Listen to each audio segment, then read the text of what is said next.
Thank you all for coming. I'm Gianna Longacre, pronoun she and her, and moderator for this panel. May I ask that each of you silence your phones, your electronic devices. Before I begin our discussion, I wish to honor and respectfully acknowledge the First Nation people of Pittsburgh, the Algonquin, the Delaware, the Seneca, and the Iroquois, on whose land we stand and we meet here today. Tremendous thanks to Josh Green, director of NCECA, and to the entire organization who's brought together yet another brilliant conference. And we owe you all a great gratitude. Not attitude, gratitude. And thank you all for joining us, you personally in the audience. I'm happy to support our continued conversation after we finish today so that we can continue follow up on any kind of information you want from us. Please come up to the table afterwards and we'll do a little sign-up sheet for you. So the panel, let me get myself in here a little more. The panel's titled, when I put this together, Unpacking, Reframing, Engaging. So what is that title? Unpacking, looking at what we got, how we got it, where did we get it from, and why is it important? What's it about?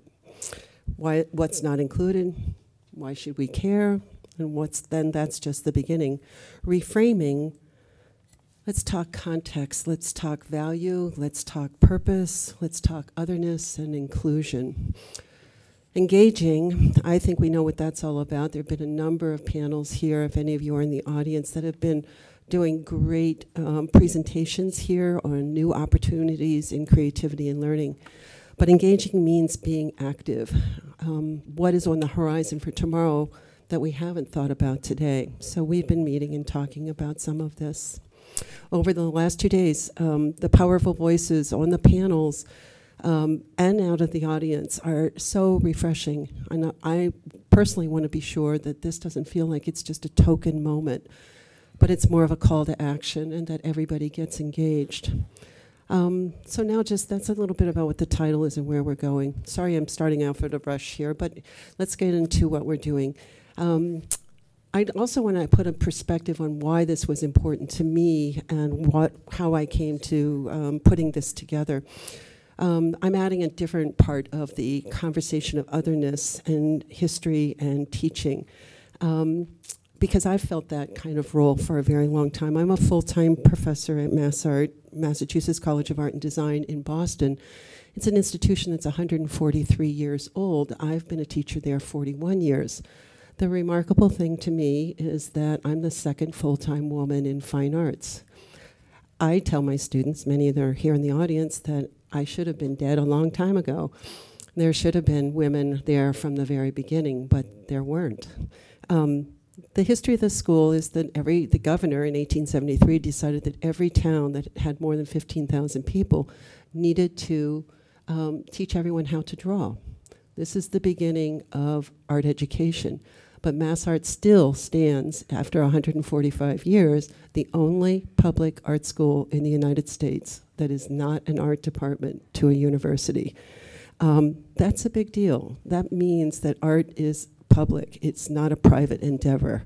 And we take that seriously there. I have thought about saying these words a lot for many years here at NCECA.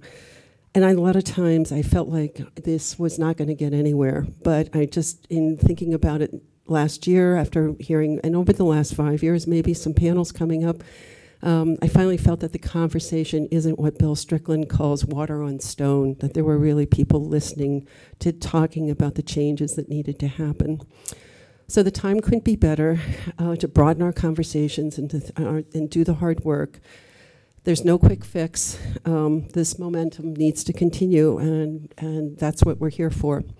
I want to put just a few other thoughts before I turn this over.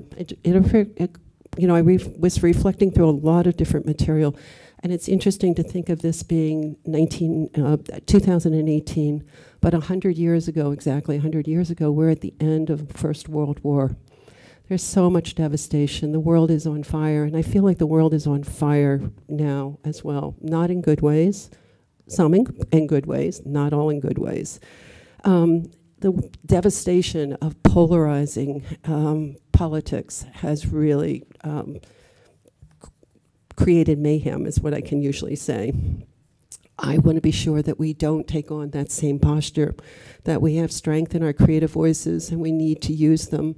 It's not an us or a them or a good or a bad. We cannot look at anything from one person's perspective. We need flexibility in systems and platforms that accommodate dissent and criticism.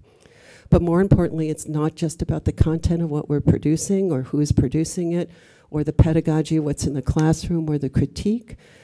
It's about the resources and the systems that we rely on for inspiration, information, and opportunity. Publications, social media, digital platforms, authors, curators, historians, museums have to be just as accountable. They have to be woke just as much as engaged artists and teachers. Funding models for opportunities need to be rethought. Application fees to exhibitions, summer programs, workshops, residencies. These are limiting opportunities. These also contribute to the limited diversity when people cannot even get in the door of places. This needs a new model. Second funding issue that I want to bring to everybody's attention is just that full-time teaching positions are being reduced to part-time or adjunct positions. Declining enrollment is cited. We need to turn this trend around, come up with creative models for living wage sustainable teaching positions to continue in this field. As we move forward, get woke, be porous, and support. Art creativity, one last thought here, is not a privilege, it's a human right, and we have more power in our fingertips than the generations before us. As John Twersky commented yesterday morning in his morning roundtable discussion, arts, teaching, learning, and transformation. Are we prepared for what's not there? Be ready for change. Change is a gift. What you make today might not last, but what you learn today will. So now to our panel, my opening thoughts here. These are all people that are very near and dear to me. I've known them over the years, and I just wanted to have a full disclosure about them. I have very great, deep respect for them and felt like they would offer such a diverse sort of point of view about this. So what we're doing here is having each person give about a 7-minute presentation, and we are going to have a brief exchange of reaction amongst one another. And then we're opening it up to you all, because I think that that's a very important thing to do. So to get started, let me introduce, I will be introducing each person just as they speak. And then, again, we invite you to come with us, stay with us afterwards if you want to speak to us more individually. When you do come to the mic, we'll be using the mic in the center of the room.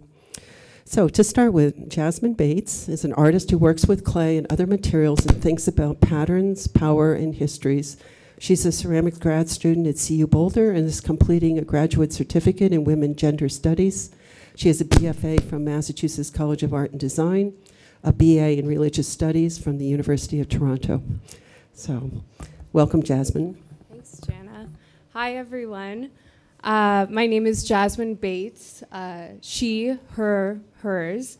Thank you to my co-panelists for being here, and Jana for inviting me, and Sika for letting us be in this room, and thanks everyone for coming. I'm concerned with how we contextualize, introduce, and teach clay, what has stuck and what is difficult to dislodge from our recent history of American ceramics. I'll explore this by moving through the 3 themes of this panel: unpacking, reframing, and engaging. So to begin, Jasmine Bates. To begin, I'll unpack by locating myself. I am a cisgender, straight, mixed-race, able-bodied woman with class, privilege, and citizenship in 2 settler colonial countries, the US and Canada. My mother is a person of color, an immigrant from India whose father was university educated. My white Canadian father was the first in his family to attend university. I grew up north of here near Toronto, Ontario, on land that I took as a given, even though it was stolen. I have as much internalized sexism, racism, and oppression as anyone else, and though these forces shape my person, they are not personal, they are part of a system. I am not ascribing to a static notion of the categories I exist in, but I do ascribe to the idea that the specificity of one's location has every impact on what they do, think, and say. Once we locate ourselves within the complex web of advantage and disadvantage, we have an obligation to recognize our unearned privilege and combat the ideologies that keep systems of oppression in good order. So next, I'm going to reframe by discussing two quotations that have implications for our understanding of ceramics practice. Formal philosophies undergo evaporation of their technical solid contents. In a thinner and more viable form, they find their way into the minds of those who know nothing of their original forms. When these diffuse and, so to say, airy emanations recrystallize in the popular mind, they form a hard deposit of opinion that alters slowly and with great difficulty. Advocating for the application of scientific methods in the domain of human affairs, John Dewey uses materialistic language to describe how ideologies become entrenched. The oral tradition is a living body. It is in continuous flux, which enables it to accommodate itself to the real circumstances of people's lives.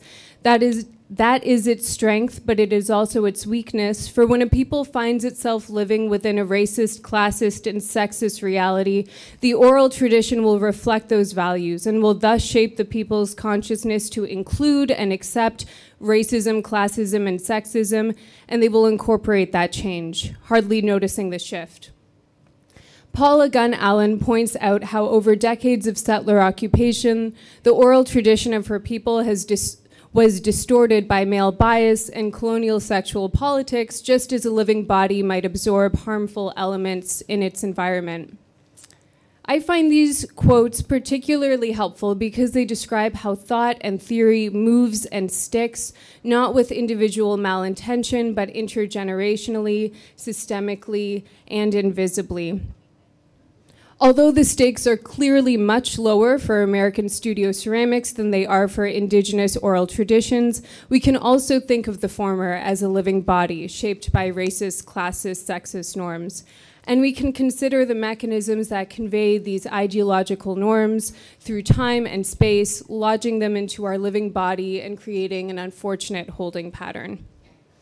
Lastly, I will engage by theorizing what we do wrong on our worst days and suggesting what we might do instead, and you can keep reading Dewey and Allen as I go. We say the best pottery is made by looking back in time and around the world. Too often we take the patterns and forms of other cultures without understanding who and where they came from, thus repeating practices of colonial abuse, cultural appropriation, and oppression of vulnerable populations. To be a person of color in a pottery studio is to see the imagery, themes, and techniques of your culture used in a quirky mashup totem pole for the home or garden. We need a new, thoughtful set of norms to govern the ceramics classroom. Norms mindful to our patterns and problems and intent on justice for those who are harmed by them. We say the pot is a stack of body parts: foot, hips, belly, neck, lip. We equate the pot with the female body, and as we build an ideal form, tidy and symmetrical, without cellulite or slumping, we allow everyone in the room to think and talk about women's bodies and beings in narrow and oppressive ways. To be a young woman in a pottery studio is to have your instructor jab your stomach to describe soft clay, or your hip bone to describe hard clay, or to wink at you while you pull a handle for your mug.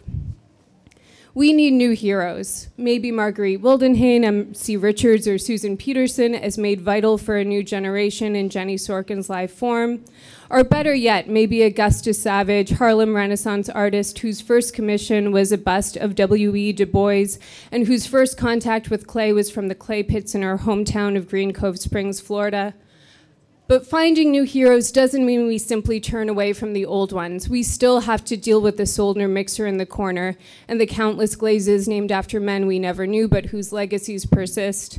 One person I'm looking at right now who does just that is Nikki Green, whose recent presentation at the CAA investigates her self-identification with the tired, soft bricks of Peter Volkos's kiln that was unstacked and nearly thrown in the dumpster before she diverted them to her MFA studio.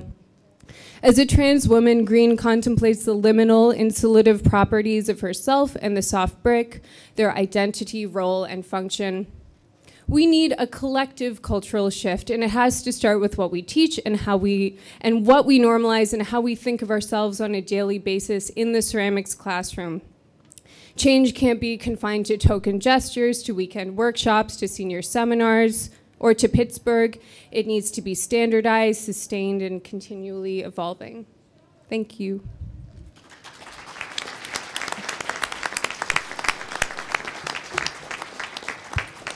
So we're going to have three very different points of view coming up here, because I think this title that we put together, I ask each of them to take it from their own start point. So I think that's what's kind of very interesting, that you can have the same words being a generator for many different things. So the next person I do want to introduce here is Paul Briggs. He's a ceramic artist and sculptor, ultimately making work about equanimity. His work primarily critiques traditions, broadly defined, where they impede the possibility of ongoing equanimity in individuals and communities. His most recent ceramic works, Cell Persona, about the impact of incarceration on Black lives, are presently on view at the Institute of Contemporary Art at the Maine College of Art in Maine. There is a hashtag there, Through Other People's Eyes. Paul teaches ceramics, art education, and art making as spiritual practice at St. Olaf College in Northfield, Minnesota. Welcome, Paul. Thank you. Thank you, Jana. So great to be here with... Pull the mic closer. Pull the mic closer, I think. How's that? Good? Okay. Thanks again. And so good to be here with... More? Yeah. Speak up. Right in there. Use your outside voice. That's right. With Jasmine and Sheila, it's really great to be here. And thank you all for coming. You can say he is a ceramic artist. I know him. His work's okay. He's a middle-aged black man. He's gray. And he's seeking. He's seeking. I usually begin this discussion by saying it is possible that you were suspicious that something you did in your studio practice was spiritual. It was the only place that you could be present. It was meditative. It was calming. You possibly found equanimity through what you were doing. I heard Bill Strickland say in the opener that clay was his lifeline. He said that in the same breath that he gave thanks to God. Somebody else said that clay was magical. Actually, Bill Strickland also said that clay was magical. Somebody else I talked to so far at the conference also said that clay was magical, meaning that it gave them something, it did something for them, the means of which by it achieved that in their life was imperceptible. But is that spirituality? Or is it nurturing spirituality? Someone also said about Dave the slave potter that even though he was a slave, that it is possible that he was finding some type of calmness from his daily life as a slave. Well, the first time that I began to unpack this is when I read Kandinsky's Concerning the Spiritual in Art. And Kandinsky started off by saying that the spiritual life could be compared to a triangle. And I said, it can? A triangle? I was doing very geometric work then. I was like, you gotta be kidding me. I knew it all along. The suprematists thought that these elemental forms and shapes brought them to a pure place. But what Kandinsky said that was important is that the the society and the spirituality of it could be like a triangle broken into 4 segments. And in each segment of the triangle, there were artists. And the artists in this segment could see into the next segment the direction that society should go. And then the artists in the segment above that one could see into the next segment, but no one could see beyond the next segment, except for those who were in the fulcrum, at the apex of the triangle, and they could see what no one else could see, the direction that the society needed to go. Now, Kandinsky wasn't necessarily addressing social justice issues. His was more kind of an aesthetic justice, as was Marcel Duchamp. Nevertheless, what they did had implications for social justice. But they still didn't get me to that place of trying to figure out what was going on with me in my studio. That came, this is just what I just said, that experience in the studio I gained by reading Mihaly Csikszentmihalyi. And let's get the triangle going in the other direction this time. He said that when the challenge is greater than the skill, then frustration will build. But when the skill is greater than the challenge, then boredom would set in. So what we find in studio practice, and it's not just clay, it's just clay today, but it's not just clay, but when we're always trying to stay in that sweet spot of challenge and skill, and that's when we disappear into the work, right? And we disappear from life in a way, because it's at those times when we neither are trying to survive or reproduce. We don't want to get back at anybody, and we don't want to get with anybody. It's just us in the work. So that place nurtures something in us, and that's what I want to reframe. I want to reframe.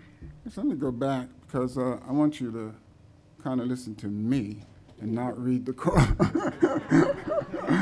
Because what I need to reframe is the definition for spirituality, which is usually associated and affiliated with an institution, which is why the mantra today is, if you ask anybody about anything that has to do with anything like that, the mantra is, I'm not religious, but I'm spiritual. Or I'm spiritual, but I'm not religious. Because we're saying, I am gaining some type of inner fortitude, that I'm growing in equanimity, I'm becoming more compassionate, I'm finding calmness and peace of mind and presentness and meditation by some means other than the institution. Now, I'm not the only one having this discussion. I'm trying to have this discussion here. The Dalai Lama, the leader of a major world religion, wrote a book recently called Beyond Religion, in which he coined the term secular ethics. And I've also been hanging on to the term that Dawn Perlmutter and Deborah Kopman in their book Reclaiming Spirituality in Art, James Elkins, Stephen Batchelor as a Buddhist, what they're writing is that there is a means to that level of transcendence other than traditional paths. So the definition that I found in Cultivating the Spirit talks about spirituality being the cultivating of one's inner self, the coming to grips of what is most valuable to you. And what I'm trying to get at is, first of all, just say this out loud, because many people are just in the closet about it. And we have to remember that this needs to be reframed, because most of the things that we're pushing back against, right, are rooted in our religious traditions. I'm not trying to do away with anybody's faith tradition. Let's just put it where it is.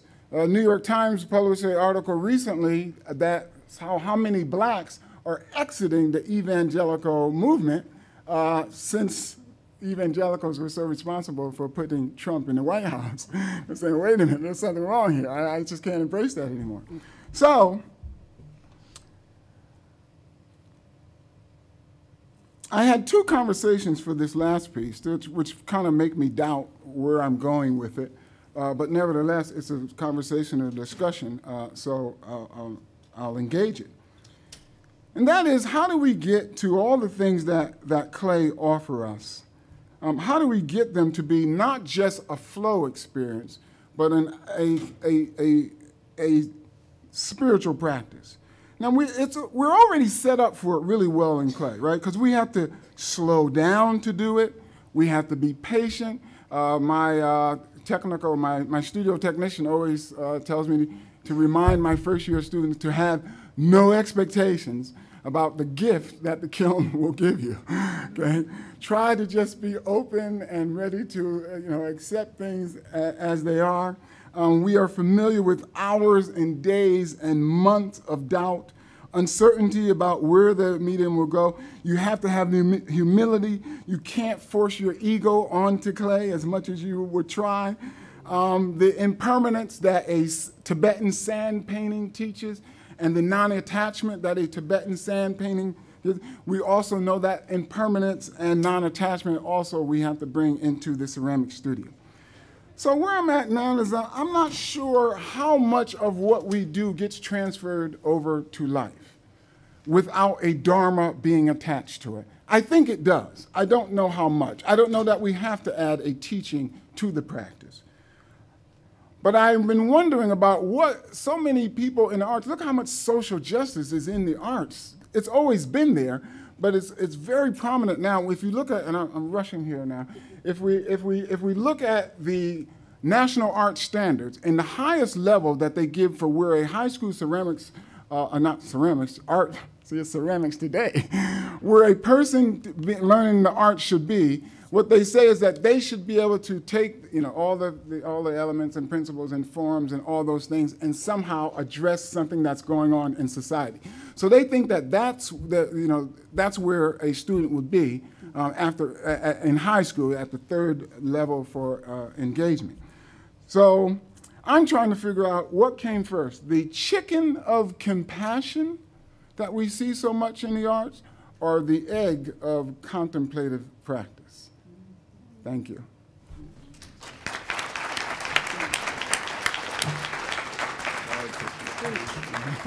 Okay, here we go, right on to number 3. I know we're power jamming you, but we're a 1-hour session, so we want to give you the time.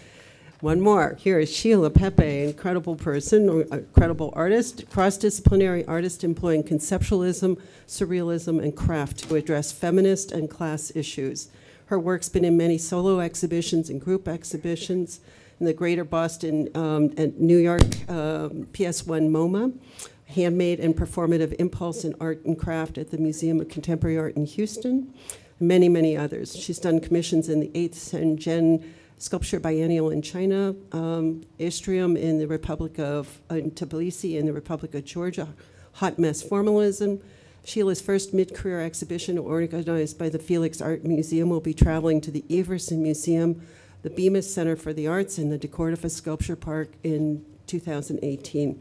A book with her essays by curator Gilbert Vicario and Julia Bryant Wilson and Leah Gancianto accompanied the exhibition and is distributed by Pretzel. Welcome, Sheila. Thank you. Lots of stuff. I like my stuff. Can you hear me okay? Yeah? Okay. Get the timer up. Start. In 2017, the leadership of our federal government began an official war on, quote, liberal education, as if the word liberal in liberal arts might have a 20th century meaning. Oh yeah, me too. Here we go. As if the word liberal in liberal arts might have a 20th century meaning.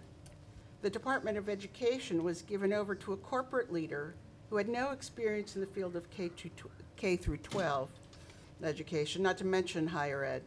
Together, the man who appointed her and the Congress that approved her aims to dismantle a 1,000+ year history of education in the service of secular citizenship. It was in the Renaissance in Florence, during simultaneous revivals of classical republicanism, republican as in like the Roman Republic, and classical scholarship, that education, quote, of the people, end quote, begun its long journey. Even today, we can see the original 7 liberal arts buried in the roots of our own. Then, as now, its goal was to teach people how to analyze the world around us, think and speak clearly, skills necessary for a republic with voting citizens. We remember that then, as often now, the artists and artisans were not part. That flash is just something else. Yeah. While I'm speaking, it's good. It's over now, right? Yeah. Thank you. We'll be happy to do a photo op after the session. So we must remember that then, as often now, artists and artisans were not part of this education. It was not professional. It was not vocational or technical in any of its focus. It's upon the current state of our U.S. history that we might think about the kind of academic silos that have sprung up over the years. What are motivating factors that keep us apart from other subjects?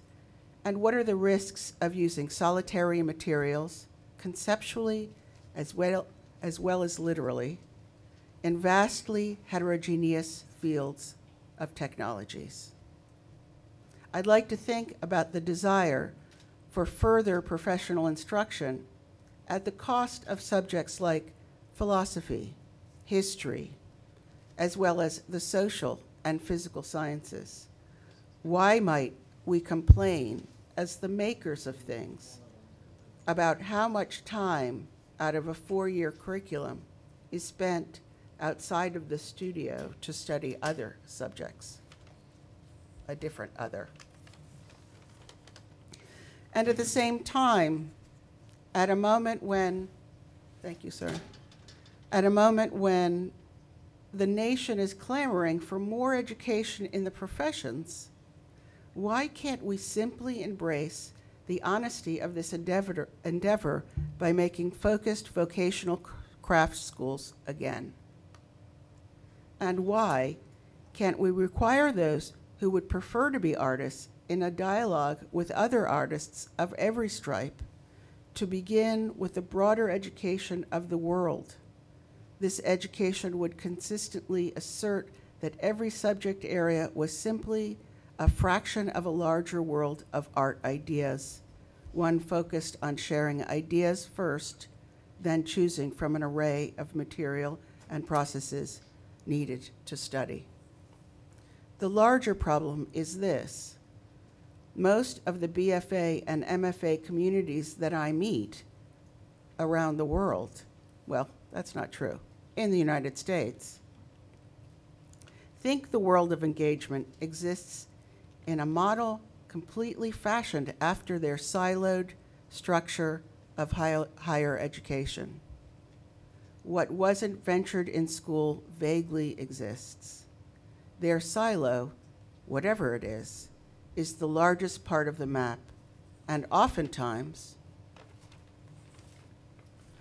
the world is still imaged as flat. Oddly enough,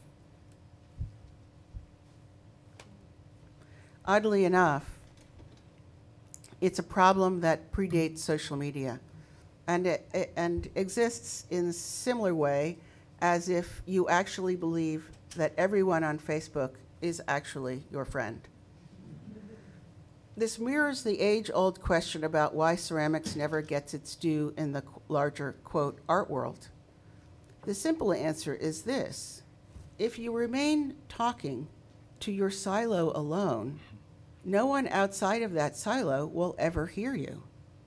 And while many are waiting for the, quote, art world to respond, the professional craftsman that makes exceptionally designed tableware always speaks well beyond the margins of the ceramic silo.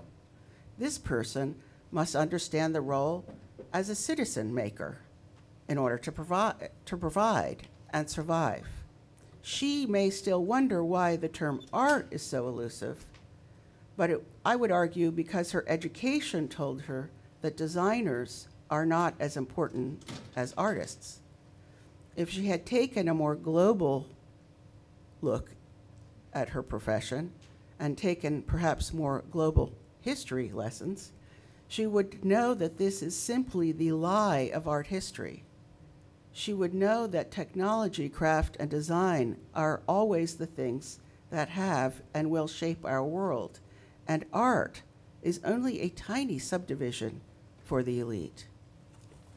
Thank you. Yeah.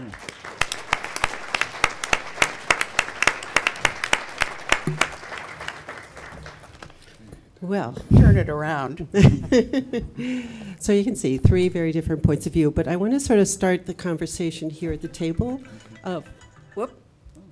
That's 7. Hey, we were timing ourselves, so we would be good. Now that you've heard one another's thoughts right now, because I know we have all been adjusting, watching panels, listening. You know, you do a lot of prep time on these things, and all of a sudden something new comes in, and you really want to rethink it and bring it in. But I think my question when we were met previously here was, well, where do we start with all of this? Because there's just so much to be done in the world. Where do we work in the classroom? Do we adjust the content of what's being made? Do we work on the systems and the academy and things like that? I don't know if you all see it as a priority of where do we start. Is there a point where you feel like this is the pressing moment of what you have to do? Can I start it there with the conversation? I just start, and I don't know how you all feel, but I feel like we each, there is no conflict in anything. There's no conflict in anything that we've said. I see Oh, no, I don't think so. completely like fitting in with each other as a kind of onion or like layers of the same kind of system. And we're just talking about different gauges. I think it's the burnout factor of when people feel like they don't know how to put the time, their 24 hours in the day into, and maybe it starts where Paul is saying on this, just this moment with the self, and then it begins, like you said, on an onion, it gets wider and wider. Mm-hmm. But I don't see conflict myself, yeah. Yeah, and these points of view. Yeah. Yeah, so no, not conflict. But yeah, so the idea of burnout and the idea that we don't have enough time in a day, which I know is not what you're suggesting, but I hear often sort of I don't have time to actually reform my syllabus, or we can't attend to these people of color. We like gotta, really lean in on this canon here. So I mean, I just have to say, there's lots of time. Then I would suggest that the way we think about time in building a curriculum is that we've been sent chasing after minutia for a very long time, and we haven't taken into account what technology and learning. Let me just say more precisely. There was a time when a student like me who could talk but couldn't write, only could see the arts as a place to express myself and find solace as a young person, and learned the world. But now we have so many different ways to learn. Like I learn by listening. I don't read well. I never have. There are so many other ways to learn now that instead of following these older paths of curricula, that it's time to kind of lift our heads up and say what else is available to us. Mm-hmm. And also to look up and say, as citizens in a world where we are happy to do the work we do, there are other pressing factors that have to do with our livelihoods, not just like the luxury of being creative in an academic institution, or with the kind of physical and technical and energy support something like ceramics requires. It's not a pencil. I went to see the presentation on water filters, ceramic water filters, and they ended by saying, a quote from Mother Teresa, When someone said, "Oh, I want to come work with you. I want to come work with you," and she said, "You know, there's work to be done everywhere. Find your own Calcutta." And so, I think the Islamic community has a saying of each one teach one. And I think we also need to become comfortable with being uncomfortable doing this work. This kind of work is not comfortable. I think in education it's very important, you know, just take more time of the exemplars you choose. Don't just, you know, show, when you show ceramic pieces, you know, don't just show the art stars, you know. Pick a diverse array of people to present to your students. I think that's very, very important. But knowing that this work, you know, obviously as a black professor, and it doesn't matter just about what university I go to, there's going to be very few of me.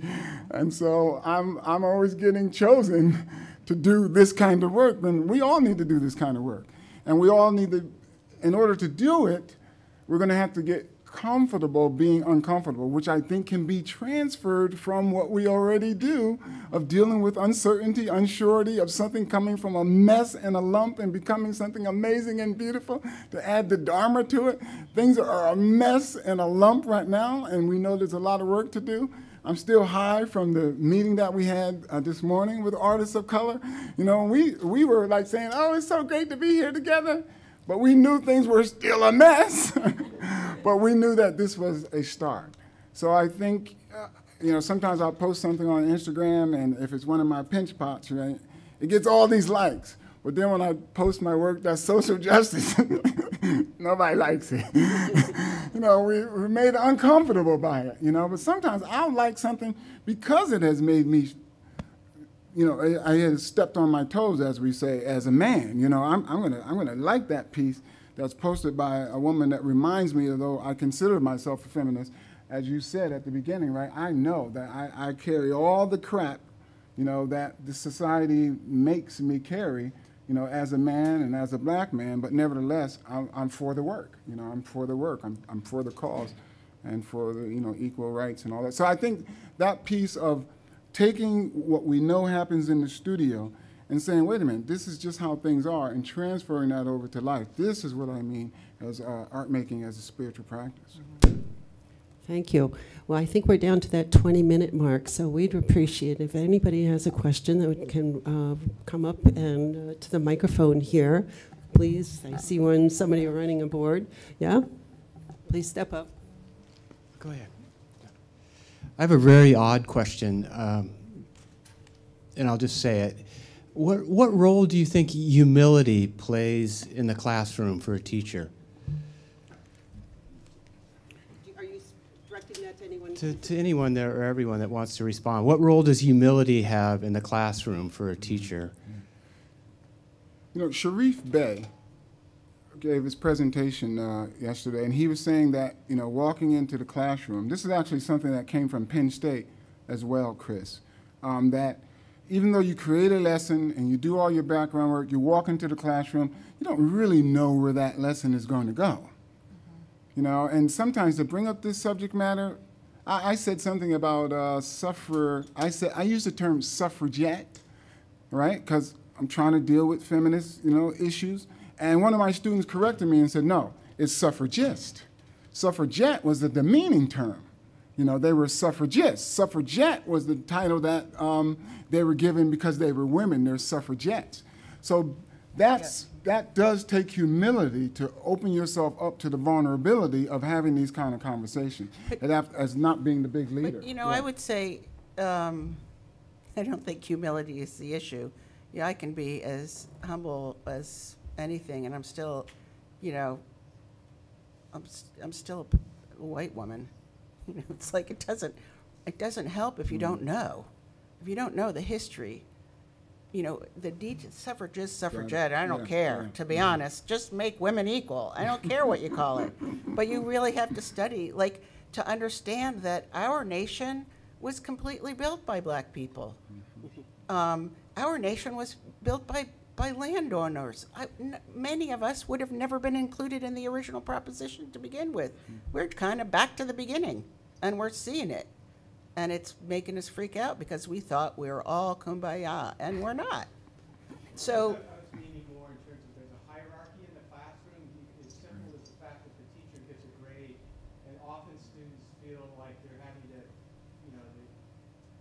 not only are they teaching to the grade, but they're having to learn to the grade. It's particularly I've never seen students more stressed out or anxious, and there's some paradigm in the classroom isn't working, and it's not being challenged, and the big questions aren't being asked, like, how do you define success? It's not being asked in the academic institutions. So what do you really value? well, I don't know if that has to do with humility. I think that has to do with clarity. I mean, when we teach, we have a contract with the student, and they have a contract with us. And being able to speak clearly and be clear on the same terms helps. I don't think it's an emotional condition. I think it's a logical condition. Yeah, I would echo the vote, and I vote for clarity and sort of just ripping off the facade of, just ideas of neutrality, and which are just that's a helpful way to keep whiteness as the standard. So I just like to, all those things I listed at the start, I usually like unroll them in the course of an hour, but for you all, you got it in 1 minute. So I think just, you don't have to say them all, but remembering them all and remembering where you are and who you are and how you got there, and whose backs. Yeah, there was a speaker that came, and we were talking about humility and vulnerability, and they actually gave us a very good term of having the intellectual courage to have these discussions, as opposed to vulnerability and humility. They couched it in terms of intellectual courage. Yeah. I want to just add one other quick take on this too, is that I don't know that it's all just within the classroom. It's also the resources that are used for the classroom. And there's a lot of pushback at school. I mean, artists do have to sort of come up with their own rules about assessment and what's going on, but I took the time to actually go through some of the most recent publications that are in the ceramics field, where they were coming from, how many women, how many POC were listed, and the statistics are still not good. And the main thing here is that they cannot get away with that, and museums cannot get away with that. People have to call them out on how to put out our resources in a better way. Wikipedia has to be called out.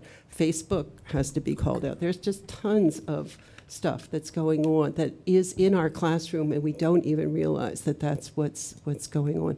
So I would ask that we look even beyond that. I know there was another question. First to say hi. Janet was my teacher at Mass Arts so many years ago, and Sheila was a Classmate? Yeah, we went to school together. So a couple of things I wanted to sort of think about as I look at, because there's a lot of young people, but there's a lot of us who are, gotten farther into the journey. And I keep thinking of some of the things that I'm working on now. And actually, in a way, it has to do with humility, but not so much in that I have found, or that I'm working on, is the difference between having a reaction and having an opinion. And I am finding that most of the time I don't need to have an opinion. I don't need to say, to sort of lock myself down. Now, I do have reactions to things, and I have reactions to students, and I have a reaction to their work, and I tell them that's what I am. I'm reacting to what is coming at me. Because I realize sometimes, that opinion, even some of the opinions that we have about how right we are about stuff, is fluid. It's so fluid. And so, this contemplative practice that we call working is, part of this journey, and it's so much bigger than a grade. So, particularly for young people, nobody cares what grades you get later on, So one of the things I wanted to ask, because oftentimes, and particularly now with the political situation that's going on, and I hear so much, angst and fear about what's happening in the world, and I keep trying to figure out, well, you know, this is just a bump. You know, it's just a bump in the whole thing, and what, I guess the main thing is, what is my journey? What is my mission? How do I practice that compassion you were talking about in every encounter, not just the people who I think deserve it? And in some cases, you know, particularly when we were talking earlier today about, you know, the challenges of being a person of color and looking for something that reflects you, that I'm realizing, you know, everyone is a reflection of me in a way. I am you and you are me to a certain extent. And that's the same with the worst person you know. And so I wanted, you know, you guys to react to all of this rambling I'm doing. Okay. You're a very generous woman. That's what I want to say first, is you're a very generous woman. I want to take the other side of it for a second and say the generosity of, I'm going to say middle-aged. Can I say middle-aged? Yep. Ish? I know I am. Yeah, yeah. I'm not going to double this. To say to a mostly white room of white people, we are a reflection of each other, is the most generous thing I think I've ever heard in the last years. I mean, the thing is that as white people, we really need to learn how to be allies, and it's a very long lesson, and it requires a lot of study and conversation amongst ourselves, so that these folks aren't doing all the heavy lifting all of the time. I mean, talk about burnout. I just can't imagine. And I didn't do the pronoun in the beginning because I'm like, you figure it out. I'm like what we called back in the day, a woman-identified woman, lesbian, former radical lesbian, former separatist lesbian, you know, go all the way. But the thing is that we learn how to be strong in our own position and require allies. And that means the work gets done hand in hand, and sometimes the work has to be handed off, especially when there's a strong minority of somebody in your classroom, right? So this is one of those big this is why I'm going to hand it off to you, because this is something you know and are studying a lot about. Well, yeah, so I'm handing it off to you because you're biracial, okay? I'm making a joke here. That's good. Yeah, well, as I really recognize my light-skinned privilege, and I've experienced both racism and a ton of white privilege, and so making sense of those two. I don't know, white people listen to me. Like, Michelle and Phoebe let me yell at them for 3 semesters. And so I want to leverage, I want to do as much as I can to be in solidarity, but also announce your identity, which is more, you know, that might take a little longer, but for now I feel like my function can really be to make space and be in solidarity. Yeah, I try and offer the same amount of compassion that I want to receive. So I try to offer white allies the same type of understanding and compassion that I want as a man. Okay, so I know that I'm sincere, but I'm clumsy. Okay, I'm sincere, but I'm clumsy. Since being here at NCCA, I met a friend who I hadn't seen in a while, and I didn't recognize them correctly by their name. And I went to them afterwards and I apologized, because it didn't come from a place of wanting to do harm, but I'm speaking in terms of someone who has just changed their way of being in the world. I don't know what the particular pronoun it is that they use now. She said it doesn't matter. but I should have called them by their name. So I'm sincere, but I'm clumsy. And so when you come to something, just be sincere, and knowing that you're going to make some mistakes, as we try and move forward together. Yeah. Lydia, we're waiting for you. Hi, I really appreciate you talking about these tough topics because I think they're really hard for everyone. And as a director in a school of art, I'm dealing with many different populations of people, not only within my program, but across the campus. And we as directors, we had what's called Chair Academy, and we talk about all these different topics and things. And one was diversity. And it was like, what are you expecting to get out of this session on diversity? And so everybody went around the room and they're trying to get some tools of how to deal with diversity. And I've always said to people, just be a humanitarian. Just think of yourself as a humanitarian. If you were a humanitarian and you walked up to a person and you didn't know anything about them, you're just coming to them with open arms. And there's no expectations of being careful of saying this. Just be honest and be sincere. But in the classroom, in education, it's always changing. That's what we forget sometimes as artists, even when we're students, when we're faculty. You have to keep changing. It's just like technology. You go to school, you get your master's, you become a faculty member, you say, I'm going to teach this and this is how I'm going to teach it forever because this is how I learned how to teach it. But the students are changing. The students are changing. The world is changing. And if you don't know about a particular topic, then you have to go do research on it, just like you ask your students to do that.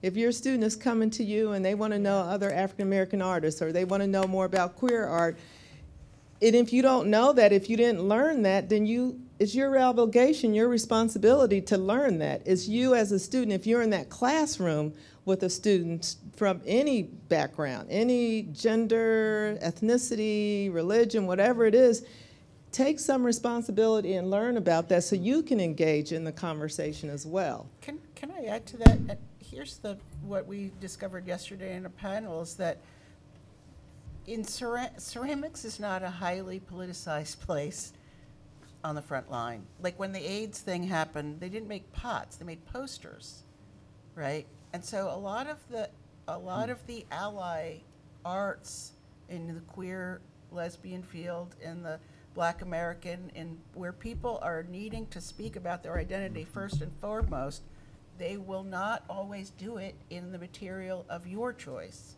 So that is this moment of cross-section that must occur, or else you will be out of sync with reality. I think we have time for one more question here. Yeah? We're getting some signals. Yeah, go ahead, please.